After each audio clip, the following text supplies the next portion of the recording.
Po paraqitemi prej komunës së Gjakovës, më konkretisht jemi në shkollën Yll Morina, e cila është një nga qendrat më të mëdha të votimit në këtë komunë. Sipas Komisionit Qendror të Zgjedhjeve, deri në ora 13 në këtë komunë në përgjithësi kanë votuar rreth 10% e votuesve. Në Gjakovë ka pas raportime për probleme të votimit me asistencë. Sipas raportimeve, problemi ka qenë që nuk janë leju votuesit me asistencë të votojnë pa një vërtetim mjekësor. Për me marrë ma shumë informata konkrete rreth këtyre problemeve, po tentojmë me thirrë kryesuesin e KKZ-s në Gjakovë, zotrin Armir Rexhaj. Alo? Alo, përshëndetje, zotri Rexhaj. Përshëndetje. Jam me Gëzoni, gazetar në kallëzo.com. Çështje? Okej. Mirë, faleminderit. Mirë. Jo, ani lova një mirë. Që mirë, faleminderit. Desha me të pyet lidhe me çto raportime për probleme të votimit me asistencë. Sa raste të tilla janë raportuar në Gjakovë? Sa raste të tilla? Po. E kemi vetëm një rast që nuk është leju votimi dhe që është në rregull në përputhje me rregullin zgjedhor. Po, a ka Dhe udhëzuesin manualin që KQZ ka hartuar dhe ju kemi shpërndar çdo këshillit në votimin tje.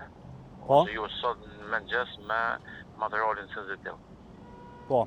Domethënë pa diagnozë, dëshmi që dëshmon që vërtetin e ujit asistenca nuk lejohet votimi. Po, a është ndryshim në krahasim me zgjedhjet e 12 tetorit pra të rundit parë kjo udhëzim? Është ndryshim për shkak se aty kanë qenë disa pjesë tjera, mirë për kënjë udhëzimi është tek KQZ-s dhe mundemi me pa në çdo vend votim. Domethënë çdo i kemi 147 qendra, 147 votime që ju kemi shpërndar. Po. Dhe e kanë secili vend votim.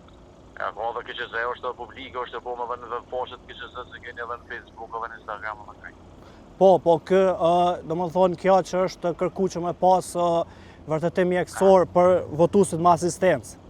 A është bo tash në randin e dytë, a ka qenë edhe në randin e parë? Jo, ka qenë edhe në randin e parë. Po, e qartë. Pra, kryesuesi i KKZ-s në Gjakovë, Armir Rexhaj, tha që deri tash në komunën e Gjakovës është raportuar vetëm një rast i problemit të votimit me asistencë. Pra, kur nuk është leju të votohet me asistencë pa një vërtetim të mjekut, pra. Vlen me theksu që Policia e Kosovës ka bërë të ditur që deri tash në Gjakovë nuk është shënuar asnjë incident sa i përket zgjedhjeve. Kujtojmë që në Gjakovë në garjen Ardian Gola i vetvendosjes dhe Ardian Gjini i AK-s.